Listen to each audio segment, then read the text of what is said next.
नमस्ते दोस्तों, आप लोग कैसे हो। आशा करता हूं दोस्तों आप लोग बहुत अच्छे होंगे। दोस्तों इस वीडियो में हम बात करेंगे बिहार एसएससी जो ग्रेजुएशन लेवल यानी सीजीएल 3 का एग्जाम हुआ है ना, इसका एक्सपेक्टेड कटअप क्या जा सकता है। प्रीवियस कटअप तो हम बात करेंगे। अब आप लोगों को मन में शंका आएगा कि सर आप पेपर कैंसिल कराने के बाद क्यों नहीं कर रहे, इसका पेपर क्योंकि लीक हो गया है, क्या पेपर कैंसिल होगा कि नहीं, इसके बारे में बताओ। देखो दोस्तों, मैं स्पष्ट बता देता हूं, बिहार के इतिहास में कोई भी ऐसी वैकेंसी आप लोग बताइए, ऐसी कोई भी वैकेंसी आई है जिसका एग्जाम हुआ और पेपर लीक ना हुआ हो। बिहार का ये काला सच है दोस्तों। अगर चोट्टा बोर्ड की बात करें ना, तो बिहार एसएससी सबसे बड़ा चोट्टा बोर्ड है इंडिया का। कोई भी एग्जाम बिना दोस्तों पेपर लीक का ये करा पाता है, ऐसा हो ही नहीं सकता। 500-600 रुपए फी ले लेता है और दोस्तों ऑफलाइन एग्जाम करवाता है। एसएससी के एग्जाम्पल ले लो, 100 रुपए मात्र फी लगता है। ऑनलाइन एग्जाम होता है, पूरा पारदर्शिता के साथ एग्जाम होता है। लेकिन बिहार एसएससी जो बिहार आयोग बोर्ड है, 500-600 रुपए फी ले लेगा और ऑफलाइन पेपर करवाएगा और बहाना देगा कि भैया पेपर जो एग्जाम लीक हुआ है ना, एग्जाम के पहले नहीं लीक हुआ है। भाई 100% गारंटी देता हूं, एग्जाम से पहले पेपर 9 बजे के आसपास पेपर लीक हो गया है। ये बता रहे हैं भैया एग्जाम के 1 घंटे बाद लीक हुआ है। एग्जाम के 1 घंटे बाद कैसे लीक होगा बताओ। एग्जाम सेंटर में मोबाइल लेके लड़का गया होगा तभी ना लीक हुआ। सपोज करो मोबाइल सेंटर पर लेकर लड़का चला गया, फोटो खींचा, लीक किया, उसका आंसर की आया होगा, सभी उसने स्पष्ट रूप से सभी सही कर दिया होगा। तब जो लड़के मेहनत से तैयारी कर रहे हैं, जो दोस्तों 2 साल 3 साल से घर से बाहर रह के बच्चा तैयारी कर रहा है, उसके साथ कितना बड़ा छलावा हो रहा है। तो सबसे बड़ा चोट्टा बोर्ड है। अब सवाल दोस्तों ये उठता है ना, देखिए कि पेपर लीक के बाद क्या असर पड़ेगा कटअप पर। आयोग, इसके अलावा हम बात करेंगे आयोग भी क्या बोल रहा है, उसका ऑफिशियल बयान क्या है।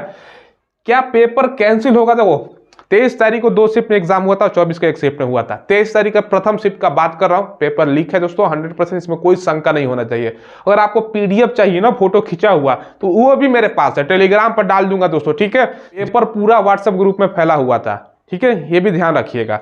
तो दोस्तों ये भी एक कड़वा सच है। देखिए अगर पेपर लीक, चलो पेपर तो लीक हुआ है, स्पष्ट बात है, इसका कटअप पर कितना असर पड़ेगा, क्या पेपर कैंसिल भी होगा। अभी आयोग क्या कर रहा है, जांच कर रहा है। जांच करने के बाद ये लोग बोल रहे हैं कि भैया 11 बजे पेपर लीक हुआ था, एग्जाम में कोई बच्चा मोबाइल लेकर चला गया था, अभी गिरफ्तारी भी हुई है, नाम है पेपर भी आया हुआ है, सारा कुछ दोस्तों हो गया। ये लोग, मुझे जहां तक लगता है ना, ये कुछ कैंसिलेशन करने वाले नहीं है, इनका मन बस टाल मटोल होता है। ये लोग को ऑनलाइन एग्जाम कंडक्ट करवाना चाहिए, जैमर की व्यवस्था करनी चाहिए। बोलते हैं कि भैया जैमर लगा था, क्या खाक जैमर लगा था। बोर्ड में जब तक मिली भगत ना हो तब तक दोस्तों ये सब नहीं होता है। चुपचाप दोस्तों ये लोग ऑनलाइन एग्जाम कंडक्ट करवाते, पूरा पारदर्शिता के साथ एग्जाम कंडक्ट करवाते, तभी बच्चों के साथ न्याय होगा। चलिए दोस्तों इस सब टॉपिक को हम साइड में हटाते हैं। अगर मान चलो कैंसिल नहीं होता है, सपोज कीजिए, तो क्या कटअप जाएगा, ध्यान समझिएगा। देखिए सबसे पहले 2187 पोस्ट था, 9,12,000 के आसपास फॉर्म फिलअप हुआ था। 9 लाख हम मान लेते हैं। 5 गुना मेंस के लिए रिजल्ट दिया जाएगा, 10,935 कैंडिडेट को मेंस के लिए बुलाया जाएगा, ठीक है। 80%, 70-80% प्रेजेंट तो होगा ही एग्जाम में। एग्जैक्ट डाटा सामने नहीं आया, लेकिन आप लोग बताइएगा कमेंट में आपके सेंटर पर कितना बच्चे उपस्थित है। 80% के आसपास जहां तक आंकड़ा है, ठीक है। अब यहाँ पर आप लोग देख रहे हैं प्रीवियस 2015 का हम कटअप बताएंगे, उसके बाद उसे इस साल का एक्सपेक्टेड कटअप क्या जाएगा वो बताएंगे। देखिए जो पिछला वैकेंसी निकला था ना, उस टाइम 3295 पोस्ट वैकेंसी निकल के आ रहा था, ठीक है, आया था। लगभग 6 लाख मान चलो, 5,99,288, 6 लाख ही पकड़ के चलो ना, तो पीटी एग्जाम में बच्चे उपस्थित हुए थे, उस टाइम का डाटा है। इस बार वैकेंसी देखिए, जहां 3300 का, इस बार दोस्तों 2200 के आसपास वैकेंसी है। तो पिछला बार से वैकेंसी कम है और बच्चा भी दोस्तों 9 लाख है। हालांकि दोस्तों एग्जाम में एग्जैक्ट इतना नहीं शामिल हुआ होगा, 7 लाख 7.5 लाख ज्यादा से ज्यादा बच्चा एग्जाम में उपस्थित होगा इस बार, ठीक है। पहले पिछला साल का कटअप देख लीजिए, बता रहे देखिए पिछला साल जो वैकेंसी था उसमें भी पेपर लीक, मतलब बिहार में, अब क्या मैं बोलूं दोस्तों, खुद से बुराई करना भी अच्छा नहीं लगता, ठीक है। अब बिहार कहोगे, बिहार की इतना बुराई करो। ये लोग कोई भी एग्जाम, बिहार सिपाही को लो, पुलिस सिपाही का, बिहार दरोगा का एग्जाम ले लो, यहाँ तक कि बीपीएस जो एग्जाम है ना, जो अफसर लेवल का एग्जाम है, उसका भी पेपर लीक। कौन सा एग्जाम बताओ ना जो बिना पेपर लीक का होता है। आप लोग सहमत हो कि नहीं इस बात से? कोई भी एग्जाम बिना पेपर लीक का संभव ही नहीं है। पता नहीं कि कड़वा सच है, बिहार के माथे पे एक कालिक पोत दिया गया है दोस्तों, ठीक है, ये ध्यान रखिएगा। अब चलो हम बताते हैं आपको प्रीवियस ईयर का कटअप क्या गया था। देखिए पहले की अगर हम बात करिए दोस्तों, हम आपको ध्यान रखना चाहिए कि एक क्वेश्चन दोस्तों, टोटल 150 क्वेश्चन है ना, एक क्वेश्चन 4 नंबर का है, यानी 600 मार्क्स का, ठीक है। हम टोटल क्वेश्चन पे बता रहे हैं, अगर मार्क्स पे निकालना हो तो 4 से गुना कर लीजिएगा, ठीक है। 87 85.6 गया था उस टाइम जनरल वाले बच्चों का, ठीक है। बीसी के गया था दोस्तों, ठीक है, बीसी का आपका 85.25, ठीक है, 85.25, ठीक है। ईडब्ल्यूएस का दोस्तों माफ कीजिएगा, उस टाइम ईडब्ल्यूएस नहीं था, ये दोस्तों यहाँ पर मैंने लिख दिया 2015 का बात कर रहा हूँ, ठीक है, यहाँ पर नीचे लिखना चाहिए। बीसी का गया था दोस्तों आपका ये, ठीक है। ईबीसी उस टाइम दोस्तों एमबीसी करके आता था, उस टाइम ईबीसी नहीं था, तो एमबीसी का क्या गया था दोस्तों, देखिए यहाँ पर ध्यान रखिएगा, 80.83 गया था, 80.18। एसी कैंडिडेट का गया था 72.34, ठीक है, 72.34, ठीक है, ये ध्यान रखिएगा, उस टाइम का बता रहा हूँ। एसटी कैंडिडेट का गया था दोस्तों 71, ठीक है, 71.01 गया था, तो उस टाइम का है। बीसी ईएमबीसी उस टाइम होता था, ईडब्ल्यूएस कैटेगरी 2015 में नहीं बना था, ठीक है। तो ये दोस्तों कटअप आप लोग उस टाइम का है, ठीक है। फीमेल का हमें डाटा नहीं मिला है तो हमने नहीं लिखा है, ठीक है। फीमेल की इससे कम ही जाता है दोस्तों, ध्यान रखिएगा उस टाइम का इतना वैकेंसी पर। इस टाइम देखो दोस्तों मैं जो एक्सपेक्टेड कटअप बता रहा हूँ, किस आधार पर बता रहा हूँ कि भैया कटअप तो जब पेपर तो लीक हुआ ही है, कितना लोगों को उसका पहुंच हुआ उसके आधार पर।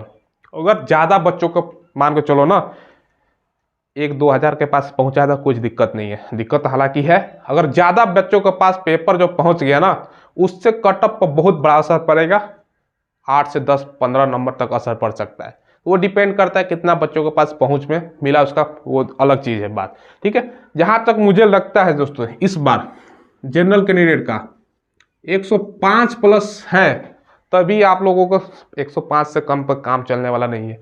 वो भी अगर पेपर ज़्यादा व्यापक पैमाने में पहुंच गया तो 115 भी जा सकता है, ये भी ध्यान रखिएगा। अगर पेपर लीक हुआ और ज़्यादा बच्चों के पास पहुंच गया तो दोस्तों कटअप बढ़ेगा ही बढ़ेगा, कोई नहीं रोक सकता, ये भी ध्यान रखिएगा। फीमेल कैंडिडेट हैं कि 10 नंबर माइनस कर दीजिए, 95 प्लस, ठीक है। फीमेल में जितना मैं मेल का बताऊंगा सभी में -10 कर लीजिएगा, ठीक है। अब देखिए दोस्तों ईडब्ल्यूएस कैंडिडेट का 100 प्लस जाने वाला है, बाकी फीमेल है 90, ठीक है। बीसी कैंडिडेट का क्या जा सकता है दोस्तों, बीसी कैंडिडेट का लगभग 103 के आसपास, 101-3 से ज़्यादा ही रहेगा, बाकी ये दोस्तों आप कर सकते हैं इतना, ठीक है। फीमेल का 10-10 मैं कम कर देता हूँ, जनरली 10-10 कम ही जाता है, ठीक है। ईबीसी की बात करें तो ज़्यादा कुछ अंतर नहीं होता है, 98 प्लस आप लोगों को किसी बच्चों को कम लग रहा होगा। देखो तो मैं बता रहा हूँ ये कटअप अगर पेपर लीक ज़्यादा बच्चों के पास पहुँचा ये बढ़ेगा ही बढ़ेगा, कम मिनिमम तो इतना मैं बता रहा हूँ, मिनिमम बता रहा हूँ। अगर निकालना हो दोस्तों 4 गुना कर लीजिएगा, मार्क्स निकाला हो, मैं टोटल क्वेश्चन की बात कर रहा हूँ, ये ध्यान रखिएगा, ठीक है। इसके अलावा दोस्तों ये हो गया एसी कैंडिडेट की अगर हम बात करें तो आपका लगभग 95 और एसटी का आपका 90 प्लस ही जाएगा, बाकी 10-10 कम कर लीजिएगा फीमेल कैंडिडेट का, ठीक है। ये तो इतना जाएगा ही दोस्तों, ये बता रहा हूँ।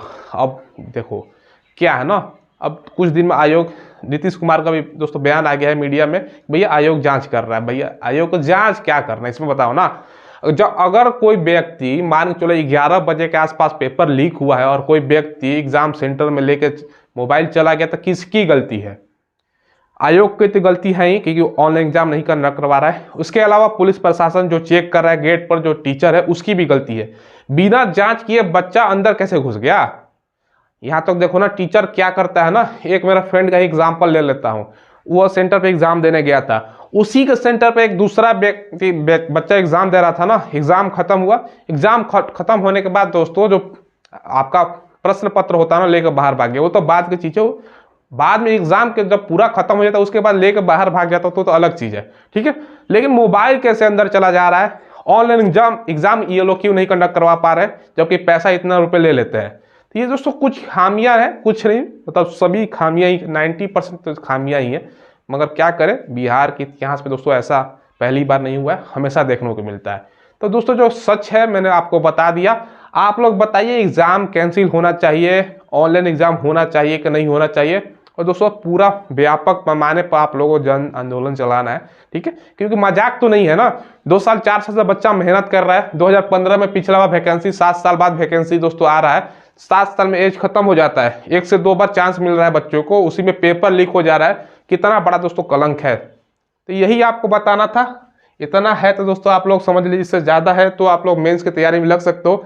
आयोग ज़्यादा से ज़्यादा क्या करेगा ना, देखा लीपा पोती तो कर दिया, मुझे नहीं लगता कि पेपल ये कैंसिल करने वाले हैं। अगर कैंसिल भी होगा तो फर्स्ट शिफ्ट होगा, बाकी जो दोस्तों 23 तारीख का सेकेंड शिफ्ट का और 24 तारीख का फर्स्ट शिफ्ट का हुआ है ना, उसका कुछ नहीं होगा।